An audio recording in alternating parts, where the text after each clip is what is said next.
नमस्कार। Mister Peter lynch कहते हैं कि पहला रूल है प्रोफेशनल्स को सुनना बंद करो। उनके कई सालों के एक्सपीरियंस से एक चीज उनके समझ में आ गई है कि एक नॉर्मल पर्सन अपने 3% दिमाग का इस्तेमाल करके स्टॉक पिक कर सकता है और अच्छे रिटर्न्स कमा सकता है। मिस्टर लिंच बताते हैं कि कैसे आपको जो चीज पहले से पता है उसका इस्तेमाल करके स्टॉक मार्केट में पैसे कमा सकते हो। 1950s में न्यू इंग्लैंड में एक फायरमैन ने ऑब्जर्व किया कि टैम्पेक्स नाम की कंपनी बहुत तेजी से ग्रो हो रही है। उस फायरमैन को टैम्पेक्स के बिजनेस के बारे में बहुत कुछ पता था। कंपनी की हो रही ग्रोथ और प्रॉस्पेरिटी की वजह से वो उस कंपनी में इन्वेस्ट करने लगे। हर साल अपनी सेविंग में से $2000 अगले 5 सालों तक वो उस कंपनी में इन्वेस्ट करते रहे और फिर 1972 में वो फायरमैन एक मिलीनियर बन गया। 1972 में मिलीनियर बनना एक बहुत बड़ी चीज थी। उस टाइम कोई एनालिस्ट या ब्रोकर उस कंपनी को ट्रैक नहीं कर रहा था, ना ही कोई एक्सपर्ट उस कंपनी के बारे में बात कर रहे थे या उसे खरीदने की सलाह दे रहे थे। और उस टाइम फायरमैन ने किसी पर डिपेंड ना रहते हुए अपने नॉलेज का उपयोग करके अच्छे रिटर्न्स कमाए। मिस्टर पीटर लिंच ने ही उस फायरमैन की तरह उन्हें जो चीजें पहले से पता है उनका यूज करके स्टॉक मार्केट में कई सारे मल्टीबैगर स्टॉक ढूंढ निकाले। जो स्टॉक्स आपको कई गुना रिटर्न्स दे जाते हैं उन्हें मल्टीबैगर स्टॉक्स कहते हैं। अगर कोई स्टॉक आपको 500% यानी 5 गुना रिटर्न देता है तो उसे 5 बैगर कहते हैं।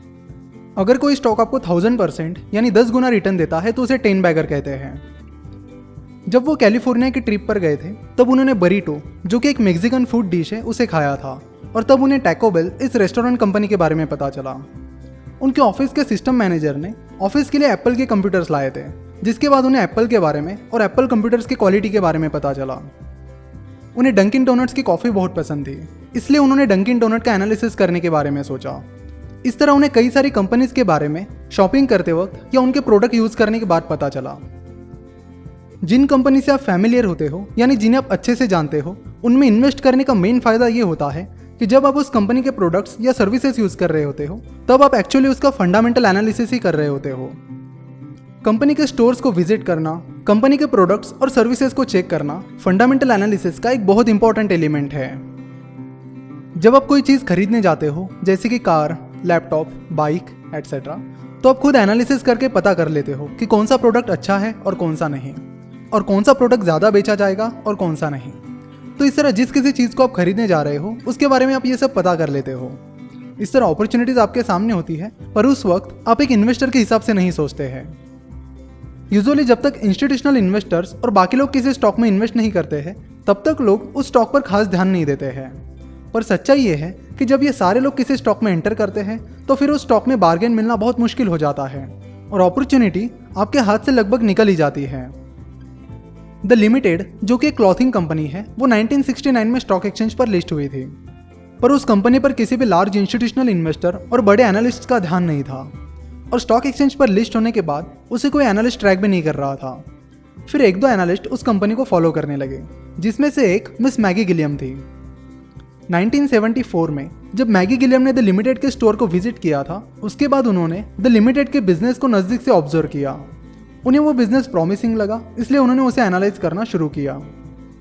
अगले 1 साल में द लिमिटेड के स्टोर्स की संख्या 100 के ऊपर चली गई। द लिमिटेड में शॉपिंग करने वाले बाकी लोगों के सामने भी अपॉर्चुनिटी थी। वो कंपनी का यूनिक बिजनेस, उसके कॉम्पिटिटिव एडवांटेजेस और ग्रोथ को देख रहे थे, पर उन्होंने कभी भी इन्वेस्टिंग पॉइंट ऑफ व्यू से नहीं सोचा। 1981 तक इन स्टोर्स की संख्या 400 के भी ऊपर चली गई। 1979 में द लिमिटेड का स्टॉक 50 सेंट में मिल रहा था और 1983 तक उसकी प्राइस $9 तक चली गई, यानी उसने 18 बैगर रिटर्न्स दे दिए थे। 1984 में द लिमिटेड की प्राइस $9 से गिरकर $5 हो गई, पर उसके फंडामेंटल्स अभी भी पॉजिटिव और स्ट्रॉन्ग थे। मिस्टर लिंच कहते हैं कि द लिमिटेड ने 1984 में इन्वेस्टर्स को एक और बेहतरीन बार्गेन अपॉर्चुनिटी दी थी। बाद में जब इंस्टीट्यूशनल इन्वेस्टर्स द लिमिटेड में इन्वेस्ट करने लगे तब बाकी लोगों को भी द लिमिटेड की स्टोरी के बारे में पता चला और वो उसे अग्रेसिवली खरीदने लगे। फिर उसकी प्राइस $50 के भी ऊपर चली गई, जो कि उस कंपनी के फंडामेंटल्स के हिसाब से ज़्यादा थी। इस तरह मिस मैगी गिलियम ने एक सिंपल ऑब्जर्वेशन की मदद से उस अपॉर्चुनिटी का फायदा उठाया। मिस्टर लिंच कहते हैं कि एक आम आदमी को साल में 2 से 3 या कभी कभी उससे ज़्यादा अपॉर्चुनिटीज़ मिलती है। द लिमिटेड के सप्लायर्स, कस्टमर्स, अकाउंटेंट्स, जिन बिल्डर्स ने द लिमिटेड के स्टोर्स बनाए, जिस एजेंसी ने द लिमिटेड की एडवर्टीजमेंट की, इन सब ने द लिमिटेड के सक्सेस को ऑब्जर्व किया होगा, पर उन्होंने कभी उसे इन्वेस्टिंग पॉइंट ऑफ व्यू से नहीं देखा। तो आप अलर्ट रहकर जिस फील्ड में आप काम करते हो या जिन चीज़ों के आप कांटेक्ट में आते हो उनमें अलर्ट रहकर अपॉर्चुनिटीज ढूंढ सकते हो।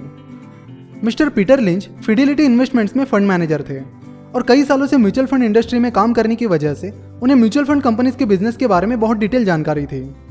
वो इजीली म्यूचुअल फंड कंपनीज की ग्रोथ स्टोरी के बारे में पता कर पाते थे। फिडेलिटी इन्वेस्टमेंट्स तब स्टॉक एक्सचेंज पर लिस्टेड नहीं थी, पर कई म्यूचुअल फंड कंपनीज उस वक्त स्टॉक एक्सचेंज पर लिस्टेड थी और उनकी ग्रोथ स्टोरी को उन्होंने बहुत पहले परख लिया था, पर उन अपॉर्चुनिटीज का वो फायदा नहीं उठा पाए। उन्होंने उनके बारे में सोचा ही नहीं, पर अपनी इस गलती को एक्सेप्ट करके वो आगे बढ़े और फिर कई ऐसी अपॉर्चुनिटीज का उन्होंने फायदा उठाया। और बाकी इन्वेस्टर्स को भी वो ये एडवाइस देते हैं कि उन कंपनीज में इन्वेस्ट करो जिनके बारे में आपको बहुत कुछ पता है। बाद में 1987 में जब कुछ म्यूचुअल फंड कंपनीज बहुत कम वैल्यूएशन पर अवेलेबल थी, तब उन्हें खरीद कर उन्होंने अपनी गलती सुधारी। तो जिस इंडस्ट्री में आप काम करते हो उस इंडस्ट्री के बारे में आपकी जो समझ है उसका उपयोग करके आप अच्छे स्टॉक्स ढूंढ सकते हो। साथ ही एज अ कस्टमर कोई चीज़ खरीदते वक्त या कोई सर्विस यूज करते वक्त अलर्ट रहकर आप अच्छे स्टॉक्स ढूंढ सकते हो। अब इंडिया की बात की जाए तो मिस डॉली खन्ना, जिनका पोर्टफोलियो उनके husband mister Raju Khanna handle करते हैं, वो इसी प्रकार अलर्ट रहकर अपॉर्चुनिटीज ढूंढते हैं। उनकी कई सारी सक्सेसफुल इन्वेस्टमेंट्स उन कंपनीज में थी जिनके बारे में उन्हें उनके प्रोडक्ट्स और सर्विसेज यूज करने के बाद पता चला था। पर इसका ये मतलब नहीं है कि जो भी प्रोडक्ट अच्छा चल रहा है या जो बहुत तेजी से एक्सपांड हो रहा है उसमें तुरंत इन्वेस्ट कर लो। कंपनी के बारे में पता करना ये तो बस पहली स्टेप है। उसके बाद आपको उस कंपनी का डिटेल एनालिसिस करना होगा और ये रिसर्च ही होता है जो एप्पल को उस जैसी बाकी कंपनी से अलग करता है। तो इस तरह किसी अपॉर्चुनिटी को ढूंढना ये तो बस पहली स्टेप है। डंकिन डोनट्स हमेशा क्राउडेड होता है, पर सिर्फ इसलिए आप उसमें इन्वेस्ट नहीं कर सकते। तो ऐसी कोई अपॉर्चुनिटी मिलने के बाद मिस्टर लिंच पहले उस कंपनी के साइज के बारे में पता करते हैं। बड़ी कंपनीज छोटी कंपनीज जितनी तेजी से ग्रो नहीं कर सकती। कंपनी के साइज देखकर आपको उसके साइज के हिसाब से ही रिटर्न्स एक्सपेक्ट करने चाहिए। अगर आप कोका कोला, एप्पल इन जैसी कंपनी से अगले 4-5 सालों में 5 बैगर और 10 बैगर रिटर्न्स के एक्सपेक्टेशंस कर रहे हो तो आपके एक्सपेक्टेशंस गलत है। अगर कोई 2 कंपनीज हैं जिनमें से एक छोटी कंपनी है और एक बड़ी है और दोनों के भी फंडामेंटल्स बिल्कुल सेम है, तो छोटी कंपनी से आपको बड़ी कंपनी के मुकाबले ज़्यादा रिटर्न्स मिलेंगे। साइज के बाद मिस्टर पीटर लिंच पता करते हैं कि वो कंपनी कौन सी कैटेगरी में आती है। उन्होंने कंपनीज की कैटेगरीज बनाई हैं: slow growers, stalwart, fast growers, cyclicals, asset plays and turnarounds. जिस किसी कंपनी का एनालिसिस वो करते हैं उसे वो इन 6 में से एक कैटेगरी में बिठा देते हैं। कंपनीज को क्लासीफाई करने के और भी कई तरीके हैं, पर उन्होंने इन 6 कैटेगरीज को चुना है। वैसे नाम से ही इन कैटेगरीज का मतलब पता चल जाता है, पर हम शॉर्ट में इन्हें समझ लेंगे। पहली कैटेगरी है स्लो ग्रोअर्स। ग्रोथ का मतलब है कि कंपनी एक्सपांड हो रही है, दैट इज कंपनी बढ़ रही है, यानी कंपनी का सेल्स बढ़ रहा है, कंपनी का प्रोडक्शन बढ़ रहा है और प्रॉफिट भी बढ़ रहा है। स्लो ग्रोअर्स यूजुअली बड़ी कंपनीज होती हैं। जैसे कि नाम से ही पता चलता है कि ये कंपनीज बहुत स्लोली ग्रो होती है। ये कंपनीज पहले फास्ट ग्रोअर्स होती है, बाद में जब ये कंपनीज बहुत बड़ी बन जाती है या अपॉर्चुनिटीज का पूरा यूज नहीं कर पाती तो फिर ये स्लो ग्रोअर्स की कैटेगरी में चली जाती है। ज्यादातर slow grower companies regular dividend देती है। अगली कैटेगरी का नाम है the stalwarts. Stalwarts slow grower companies के मुकाबले ज़्यादा तेज़ी से ग्रो होती है और जनरली 10 से 12% की सालाना प्रॉफिट ग्रोथ दिखाती है। अगली कैटेगरी है फास्ट ग्रोअर्स। फास्ट ग्रोअर्स छोटी कंपनीज होती है जो 20 से 25% की सालाना ग्रोथ से बढ़ रही होती है। ज़्यादातर मल्टी बैगर्स यहीं पर मिलते हैं। ऐसा नहीं है कि फास्ट ग्रोइंग कंपनीज सिर्फ फास्ट ग्रोइंग इंडस्ट्रीज में ही मिलती है। कई fast growers slow growing industries में होते हैं, पर जैसे कि हमें पता है इन स्मॉल कंपनीज का डेटा लिमिटेड होता है, इसलिए उनका एनालिसिस करने में दिक्कतें आती है और टाइम भी ज़्यादा लगता है। ये फास्ट ग्रोअर कंपनीज आगे चलकर स्लो ग्रोअर कंपनीज बन जाती है। तो कंपनीज जब तक फास्ट ग्रोअर कैटेगरी में होती है तब तक वो इन्वेस्टर्स के लिए बिग विनर साबित हो जाती है। चौथी कैटेगरी है द साइक्लिकल्स। साइक्लिकल कंपनीज की सेल्स और प्रॉफिट रेगुलरली बढ़ते और कम हो जाते हैं। फास्ट ग्रोअर कंपनीज तेजी से ग्रो होती है, वही साइक्लिकल कंपनीज ग्रो होती है, फिर कॉन्ट्रास्ट होती है, फिर दोबारा ग्रो होती है, दोबारा कॉन्ट्रास्ट होती है और इस तरह चलता रहता है। अगली कैटेगरी है turnarounds.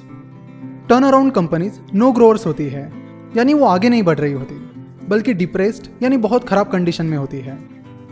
Turnaround companies quickly अपने खराब परफॉर्मेंस की भरपाई करती है और फिर से अपनी हेल्दी लेवल पर आ जाती है।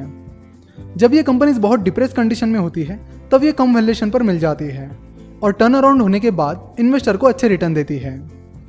ज़्यादातर टाइम कंपनी टर्न अराउंड होने में फेल हो जाती है, इसलिए इन्वेस्टर्स को यहाँ पर बहुत केयरफुल रहना होता है। छठवीं कैटेगरी है the asset plays. Asset plays वो कंपनीज होती है जिनके एसेट्स की वैल्यू उनकी मार्केट वैल्यू से ज़्यादा होती है, पर लोगों का उस पर ध्यान नहीं होता। 1976 में पेबल बीचेस कंपनी का स्टॉक $15 पर ट्रेड हो रहा था और कंपनी का मार्केट कैपिटलाइजेशन तब $25 मिलियन था।